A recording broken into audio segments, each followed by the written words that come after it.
Today's presentation is part of our alumni lecture series as part of our 50th anniversary. It's given today by Andrew Mertha, Associate Professor of Government at Cornell University, where he specializes in Chinese and comparative politics. His PhD, 2001, is obviously from the University of Michigan. He has written 2 books, The Politics of Piracy, Intellectual Property in Contemporary China, from Cornell in 2005, and China's Water Warriors, Citizen Action and Policy Change, also from Cornell University Press in 2008. He has articles published in the China Quarterly, Comparative Politics, International Organization, and Orbis, and he has provided public testimony for the U.S.-China Economic and Security Review Commission. He has appeared on National Public Radio, the BBC, and Voice of America. He's a member of the American Political Science Association, the Association for Asian Studies, and the National Committee on U.S.-China Relations, and he's on the editorial board of the journal Comparative Politics.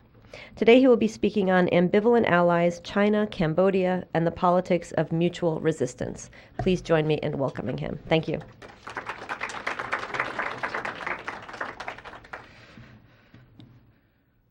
Thanks so much, Mary, and thank you all for inviting me, and for those of you who braved the Ithaca-like weather, I'm delighted that you were able to make it today. I'd like to present the outline of a project that I began about a year ago, a project that emerged from research that I had been working on with having to do with political indoctrination and thought reform in China.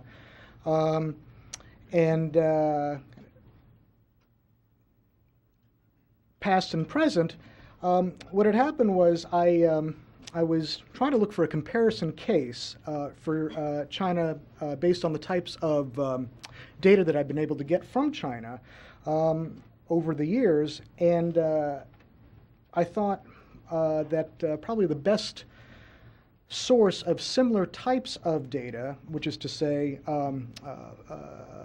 party files, confessions, various the bureaucracy, if you will, of confessions and of thought reform would be available from Cambodia.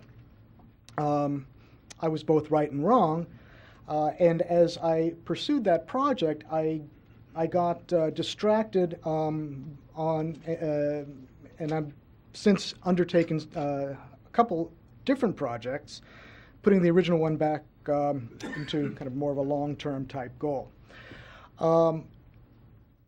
About a year ago, I was in Beijing undertaking preliminary interviews on Sino-Cambodian relations in the 60s and 70s, and it was around that time when I was interviewing some scholars at Beijing University and elsewhere, where it became fairly clear to me that data on Chinese involvement in Cambodia during that time was not particularly forthcoming. In fact, one of the people that I spoke with, a gentleman who's a preeminent Cambodia scholar in China, said that he doesn't have access to the Foreign Ministry archives on Cambodia, and I figured if he doesn't, I certainly wouldn't. Moreover, at about the time that I was in Beijing conducting interviews, the then Chinese ambassador to Cambodia, Zhang Jinfeng, was quoted as saying, "The Chinese government never took part in or intervened into the politics of democratic Kampuchea." So it would be very difficult for me to go to the foreign ministry and ask if I could undertake research on something that officially did not exist. And so that was a bit of a setback. But I found myself in Cambodia that March, so this would be March of 2010, and quite by dumb luck at the National Archives, I came across quite a bit of Chinese language materials on infrastructure development in democratic Kampuchea, which really began this project and makes up part of the talk that I'm going to give today. This statement that the Chinese government never took part in or intervened into the politics of democratic Kampuchea is patently false, as I will demonstrate. Although it is understandable given the reemergence of attention on the Khmer Rouge as the 4 remaining top leaders go to trial in Phnom Penh. That trial is the trial hasn't begun, but the preparations for it are ongoing. And I should also mention that although I am working at the War Crimes Tribunal as a consultant, none of the data that I'm using for this presentation comes from the confidential files that I have access to there. So everything that I'm drawing from here is open source. Okay.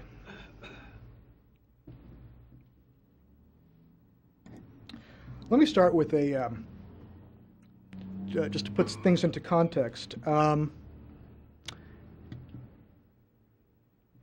Okay.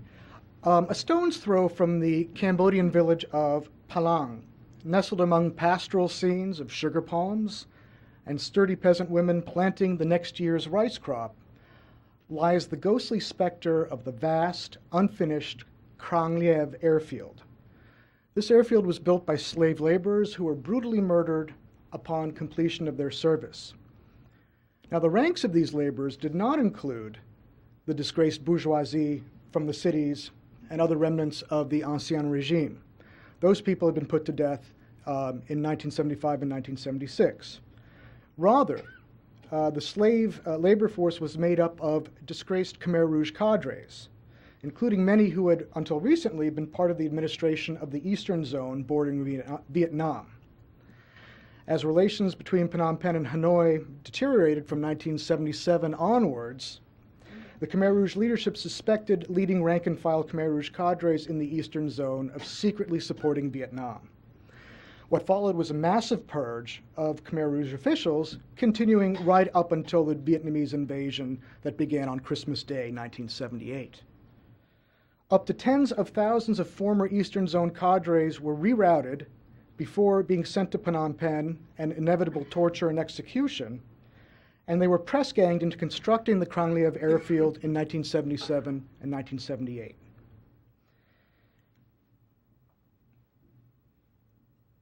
One survivor, Ton Tan, recalls that people worked from 4 in the morning until 9 o'clock at night and were housed in primitive huts surviving on watery porridge. These prisoners, the prisoners who could not keep up with this work schedule, were executed. Upon completion of the majority of the work around the airstrip, the workers in the survivors' unit were taken to Romeus, about 26 miles away, where a number of them were buried alive.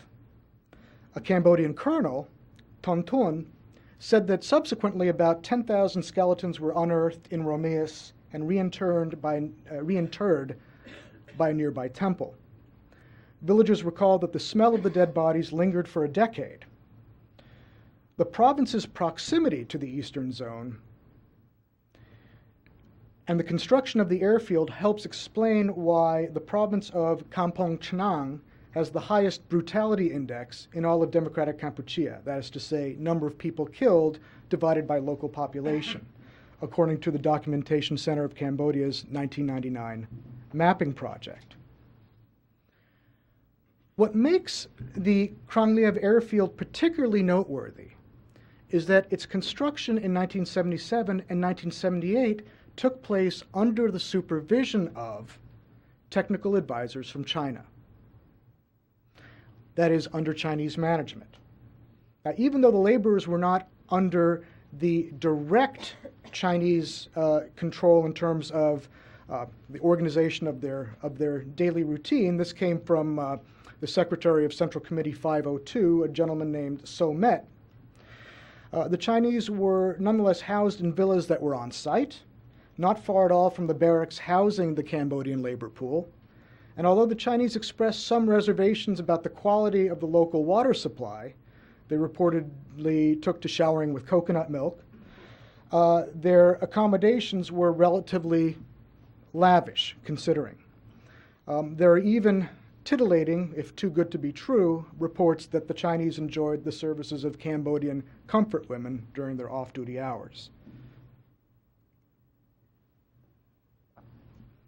Now, in addition to the airfield, there's a cluster of hills, rock quarries, and other infrastructure or other areas that were used to build the infrastructure surrounding the airport. One of these is an underground command center that is some distance from the airstrip. In the unlikely, there's 3 hills in the region. The unlikeliest one of them, which is the smallest one that where you cannot see the airstrip from it, there is an underground command center that is unfinished, yet nonetheless remains in largely the same condition in which it was left once the Chinese and the Khmer Rouge escaped in 1979.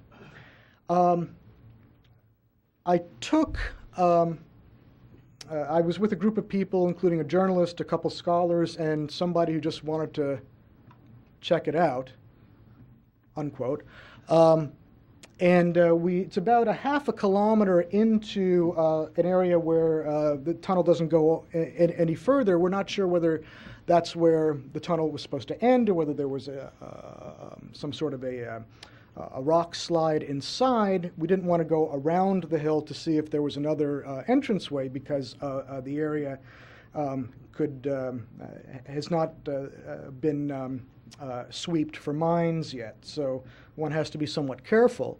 But as you can see in the middle photo, you have hallways that snake through this site. The ceiling was easily 30, some places even 40 feet high. There were concrete walls and wires throughout, and several rooms as well, some quite large. Others the size of small offices that remained unfinished, but which seemed to give the feel of some sort of NORAD-type facility, or, if you're so inclined, something one might expect from Spectre.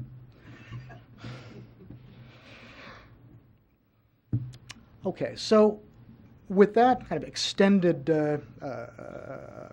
story out of the way, one of the interesting things about Kampong Chhnang, and I'll point it out to you where it is, it's right around here, and the airstrip is right about here. Kampong Chhnang as a province is not terribly remarkable in any respect. It's perfectly nice. I've got nothing against it. But it doesn't jump out in any way, shape, or form as someplace that is strategically important or economically vital. That said, shortly after the Vietnamese left Cambodia in 1989, observers noted that among all of Cambodia's major highways, only the one between Phnom Penh and Kampong Chhnang remained intact. In fact, it was in remarkably good shape, attesting to how well it was built and not how well it was maintained. Although Kampong Chhnang does not demonstrate any obvious strategic significance from a domestic perspective, in terms of international security, it certainly does. That's Kampong Chhnang. That's Cambodia. As you can see, Kampong Chhnang is right in the center of Cambodia, which is right in the center of Southeast Asia, which is right in the center of Asia. You cannot expect to find a better strategic placement for an airfield if you are a country like China that did not have at the time the types of force projection capabilities that would allow the Air Force beyond a certain point. So strategically, this is a very significant location.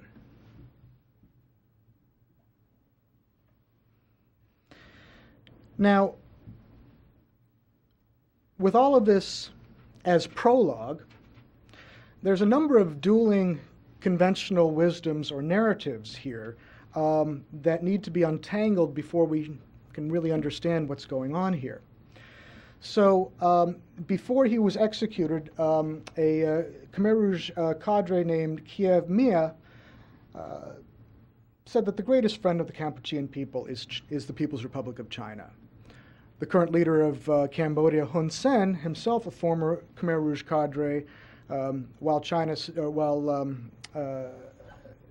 he was still dealing with the remnants of the Khmer Rouge in the 1990s, said that without China there would be no Khmer Rouge. The Khmer Rouge themselves saw themselves as fiercely independent, much more so than China sought to be in the mid to late 1950s, and much less so than was actually the case, as I'll explain. And as I mentioned at the beginning of this talk, China does not want to acknowledge its relationship with Democratic Kampuchea for understandable reasons, but nonetheless reasons that do not stand up to scrutiny.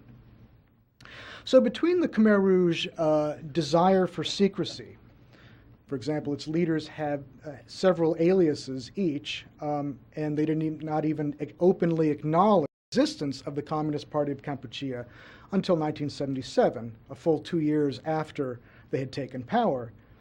In addition to the secrecy and the difficulty of acknowledging the existence of, let alone analyzing, any Chinese documents attesting to a Sino-Democratic Kampuchea, or DK, relationship, we're not surprisingly left with a number of conventional wisdoms that are very much at odds with one another. The literature that exists on this relationship also suffers from a number of shortcomings. First of all, most of what has been written about Cambodia, and by extension Cambodia's relations with China, have been written by, not surprisingly, Cambodia scholars, not China scholars. As a result, they tend to get crucial facts and concepts wrong, or do not understand the nuance and intricacies that can have a significant impact on their findings. The most exhaustive of these is Ben Kiernan's The Pol Pot Regime. Second, and related to the first, these scholars tend to be historians and anthropologists, not political scientists. The existing political science work on Cambodia, in general, tends to be fairly descriptive, eschews theory, and even comparative conceptualization. Third, the best two works on Sino-Cambodian relations are the only two real works on Sino-Cambodian relations, one of which, as I was talking with Mary last night over dinner, was the source of her knowledge about Cambodia when she was an undergraduate. That still remains one of it's Nyan Chanda's brother enemy. Another book that just came out a year ago by Sophie Richardson called China, Cambodia, and the Five Principles of Peaceful Coexistence. It's an excellent book, but it necessarily, to some degree, glosses over the DK period. So, as Richardson acknowledges, there is a dearth of material in China on Cambodia and China in Cambodia. But more recently, there seems to have been an increasing amount of it that has come to light in Cambodia.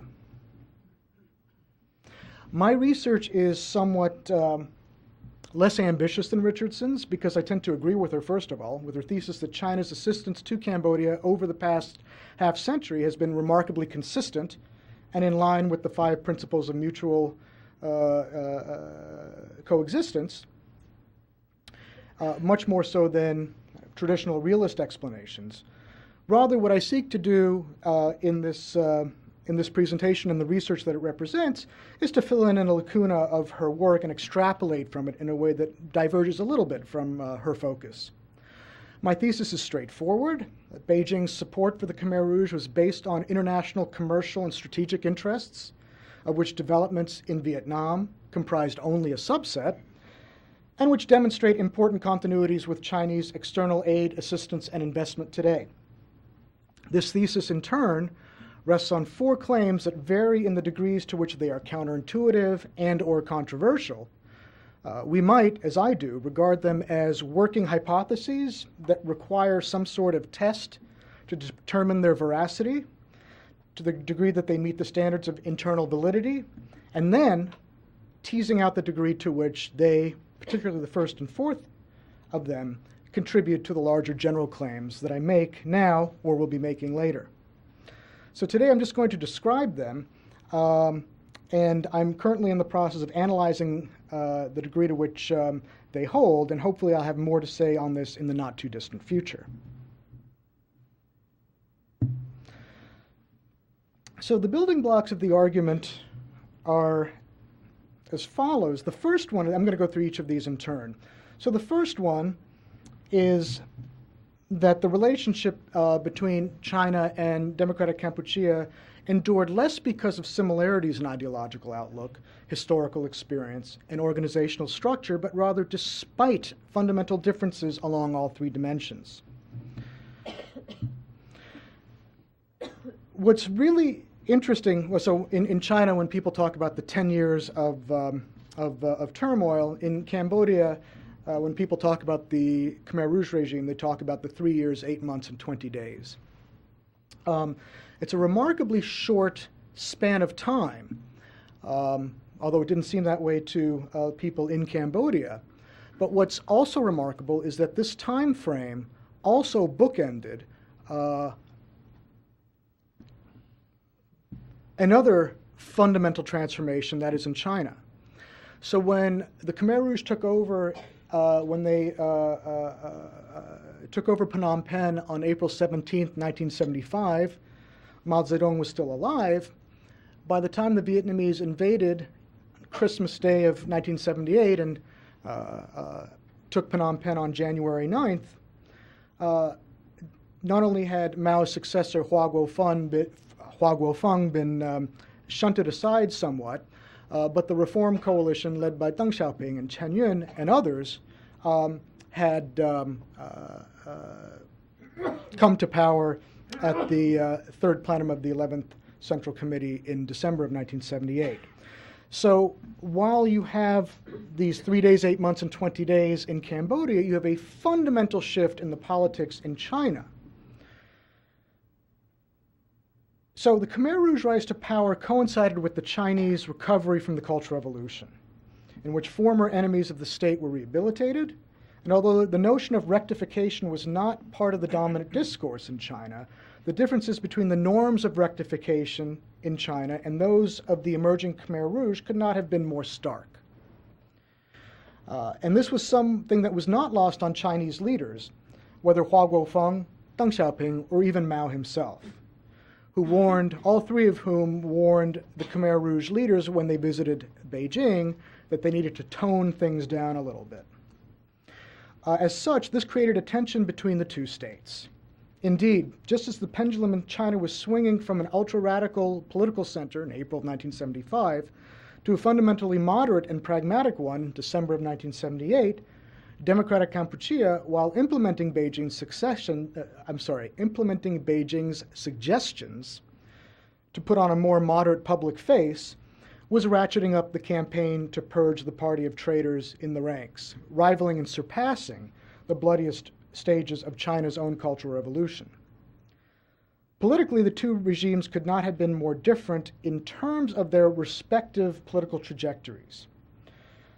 But even though the Khmer Rouge was now in the awkward position of dealing with the same Deng Xiaoping, whose purge in April 1976 they celebrated, and despite the fact that the Communist Party of Kampuchea's treatment of Prince Sihanouk, who was a long-standing friend on a personal and political level of many of China's leaders, so even though the Khmer Rouge treatment of Sihanouk was secretly condemned in Beijing, Chinese anger towards the Khmer Rouge leadership was expressed over the domestic misrule that caused the regime to collapse in the face of Khmer Rouge-provoked Vietnamese invasion. That is, China's ire was over the Khmer Rouge's loss of its sovereign rulership over Cambodia, not about specific policies. And whether one subscribes to the notion that China pursues a pragmatic foreign policy, or alternatively, that China embraces the 5 principles of peaceful coexistence, the outcome is the same. What happens within Cambodia's sovereign borders is largely irrelevant to the larger bilateral relationship. The larger implication of this is that in terms of regime type, China has at most preferences that are quite weak in terms of who it's willing to work with. But I'll talk about this in more detail in just a few minutes.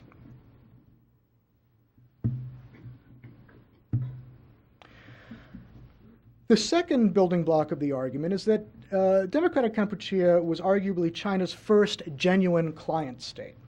And China was accordingly generous when it came to foreign aid, technical assistance, and military and commercial ties. As far as military assistance is concerned, even though there was a bit of haggling over the precise location of radio installations, for example, on Cambodian soil, China, not surprisingly, preferred these to be established along the coast, while the Phnom Penh leadership preferred them to be established along its land borders with Vietnam, Thailand, and Laos. Nonetheless, such assistance did not waver. China sponsored training for pilots, for ship's crews, for radio operators. It provided weapons, ammunition, and other materiel, as well as supervising armaments manufacture in Cambodia. These included an armaments manufacturing facility in Tuol Pok and a strategic arsenal to hide weapons near Sadok Arch Ro Mies in Kampong Chnang, according to meeting minutes of the Khmer Rouge leadership on September 21st, 1977. This assistance, as well as its non-military counterpart, was managed and supervised out of the Chinese embassy in Phnom Penh. Even non-military manufacturers, such as natural rubber production, had military uses as well. And as Cambodian-Vietnamese relations began to collapse in 1977 and 1978, Chinese exports of military-related goods as well as medicines increased dramatically. Kiernan even suggests that Chinese exports to Democratic Kampuchea were themselves used to serve domestic political needs of which the Chinese were almost certainly unaware. To quote, "The ubiquitous black cloth that made up the de facto and de jure clothing of Khmer Rouge cadre and citizenry, and which had been imported from Thailand as well as produced domestically, was replaced by imports of blue clothing to the Eastern Zone, which, among other things, identified their wearers as Eastern Zone cadre, and thus marked them for death." Kiernan argues that orders to China for this blue cloth coincide with plans for the Eastern Zone purges. According to an interview in 2003 with Yuk Chang from the Documentation Center of Cambodia, a PRC delegation led by Foreign Trade Minister Li Qiang came to Cambodia in early 1976, signing 2 or 3 agreements, including a commercial agreement. The DK side requested a loan of 140 million Chinese yuan and 20 million US dollars. It was the job of veteran Khmer Rouge cadre Van Rit to activate the spending of these funds, and on April 4th, 1976, he went to China and Hong Kong for a week to discuss China's requirements, or Cambodia's requirements, rather, with Chinese leaders, and to explore the opening of an office in Hong Kong. The loan of 140 million yuan were split between A and B accounts. The A funds were to purchase Chinese goods, which were imported to Cambodia, with all paperwork done by the Chinese. The B account was for crediting Cambodia for the purchases of initial exports, that is, cut wood, coconuts, whatever could be gathered up and sent by boat to China. Commerce funds were not used for the purchase of weapons. The supply of weapons was pursuant to separate agreements which did not affect commercial transactions. Imports were done via paper transactions inside the Bank of China, orders being placed by ministries in Phnom Penh, and the Cambodian paperwork done by RIT. The US 20 million was turned over to Cambodia, and purchases were made via letters of credit from the international market from firms in the US, Australia, Japan, and Africa through the Yingfeng company that was the Khmer Rouge trading company based in Hong Kong in the Central District. Rubber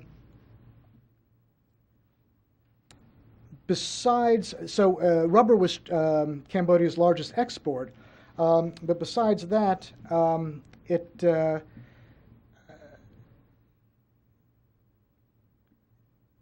It exported rubber, timber, black pepper, coconuts, and other types of commodities. Let's see. Yeah. Okay. Beginning in 1977, trade started to increase and was dominated by what Ben Kiernan calls weapons for wildlife. I don't want to go through too much detail, but even as late as December of 1978, so that is 3 weeks before the Vietnamese invasion, a Chinese trade delegation was in Phnom Penh. The head of the Chinese delegation told his Cambodian hosts, quote, "I am staying in Kampuchea for only a week. However, the deputy chief of the delegation and other members will stay longer than planned, so as to continue to work with our Kampuchean comrades. Our purpose for coming to Kampuchea is to discuss trade between our two countries for 1979. So even though they were aware that things were not going smoothly along the Cambodian-Vietnamese border, nonetheless, there were still plans for a trading relationship through 1979. Okay.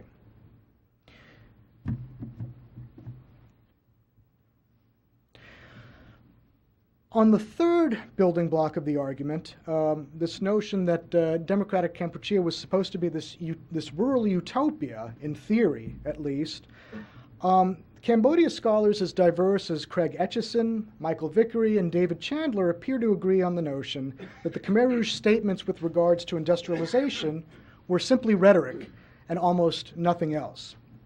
So Etchison writes, "There is hardly any reference to industry in the Kampuchean constitution. Ironically, this is one of the few instances in which that document serves as a reliable guide to actual Khmer Rouge behavior."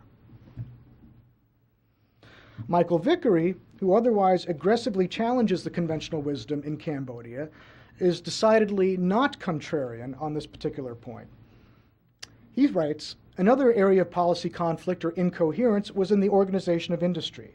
The official rhetoric or incoherence with the organization of history. The official rhetoric of democratic Kampuchea, which must be distinguished from genuine policy, never denied the importance of industry, and Phnom Penh radio broadcasts frequently reported on alleged successes in one or another branch. But clearly more important than the development of industry was the mania for self-reliance and building on a poor peasant base without using technological expertise from the old society." He refers to the Cambodian crest, saying that industry was part of the equation, but you see it over there in the background behind the irrigation works and the fields. It almost seems like the irrigation works seem to be some sort of industrial spillway. But even David Chandler, who's perhaps written the most on the Khmer Rouge's four-year plan, dismisses it as essentially the work of outside technical assistance. He writes that more space was divided to the plan to build heavy industry than to any other section, even though heavy industrialization would not be set in motion until the four-year plan was complete. In speaking about it, the leaders of the party seem to have been mesmerized by a vision of the future that included a thriving industrial sector serviced by an expanded proletariat.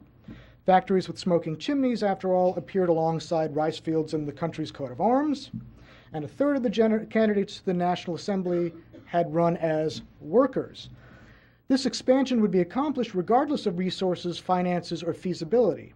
Here again, the leaders' ignorance of industry and the refusal to use experts or to take advice meant that their proposals were doomed to failure, except insofar as they could be accomplished by technical assistance from other countries." Unquote. Chandler is absolutely correct, but what he does not do, or in fairness set out to do, is reflect upon the significance of this from the Chinese perspective and on the significance of Sino-DK bilateral relations more generally. In fact, I've been able to uncover a number of infrastructure projects that were either planned, underway, or completed in democratic Kampuchea under Chinese management, as well as about maybe a ratio of 90 to 10% Chinese and the 10% North Korean. The types of heavy industry included various machine tool industries, producing tools for agriculture, ferrous and various other non-ferrous metals industries, the chemical industry, coal and various mineral industries, electrical power, construction, petroleum, rubber, and salt, just to name a few. The oil refinery and dedicated refinery harbor were part of preparation of the petrol extraction plant at Kampong Sam, while simultaneously there was research underfoot and surveying underfoot for oil wells, especially in the seabed, surrounding seabeds. This picture is a diagram from a Chinese blueprint for the project. Similarly, with electricity generation and power generation, there were plans afoot to electrify, if you will, Phnom Penh and possibly other urban areas, which suggests that perhaps the transfer of the entire population to the countryside in 1975 might have been, for some of them, temporary, and that there may have been attempts to bring parts of the population back into the urban areas. That's still unclear, but it's a tantalizing clue. As I mentioned, Cambodia's largest export was rubber, although the Chinese had plans to make Cambodia a major oil exporter as well. The plan for rubber included strengthening and expanding the factories in the east and north in order to raise production while organizing rubber refinery plants of all types to serve, in the view of the Khmer Rouge, agriculture, industry, and medicine from 1977 on. This is one of many Chinese plans for enhancing Cambodia's rubber industry. And again, the four-year plan states that the important direction is to expand industries that serve agriculture in order to even more strongly increase the productive forces and to even more ease demands in the direction of people's toiling forces.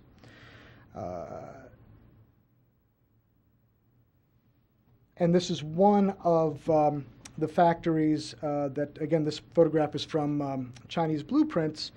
I'm not going to go into too much detail because I'm starting to run out of time and I want to finish up. So just to sum up this section, although I'm still in the early stages of analyzing these blueprints and factory plans, it does appear that there was significant industrial and infrastructural plans afoot in democratic Kampuchea, and that China was at the very center in terms of planning, management, and organization.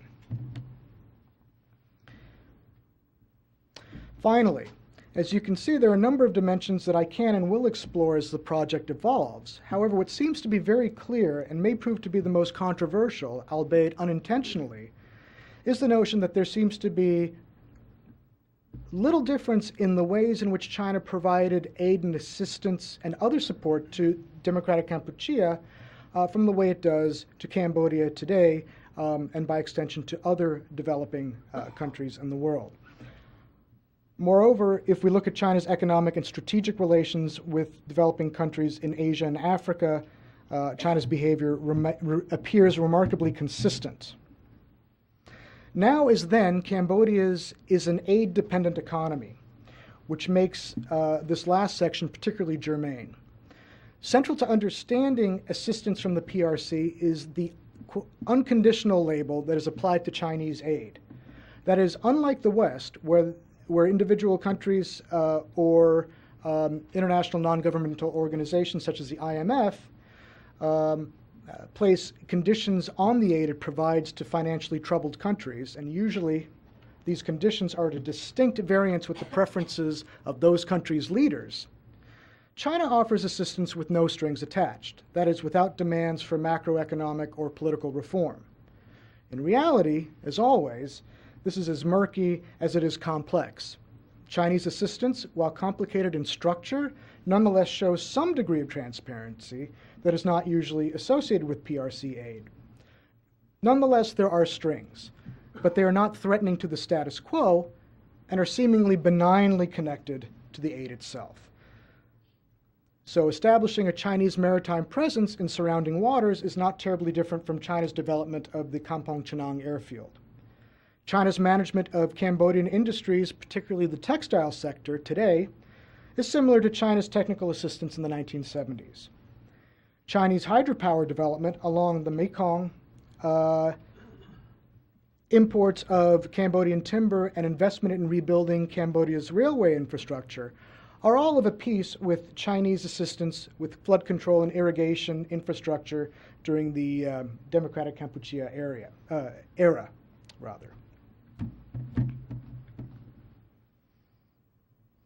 One of these is the construction of a hydroelectric power plant 180 kilometers west of the capital, Phnom Penh, under an agreement with China's Huadian engineering company. Huadian I'd written about when I was working on China's politics of hydropower. Huadian was the company that was charged with establishing the 13 hydropower projects along the expanse of the New River, which becomes the Salween when it enters Southeast Asia. This, as you can see, Huadian is right here. Just the fact that these hydropower SOEs are so much a part of, so closely embedded in Chinese government today, this places Cambodian aid and infrastructure projects squarely into the nexus of Chinese politics. So, to conclude, I presented you with more questions than answers, more problematiques than solutions. In future iterations, I hope to have the opportunity to interact with you and others to help make sure I do not stray too far from the right track. But in the meantime, let me stop and offer my thanks and open up the floor to questions, comments, and critiques. Again, thank you very much.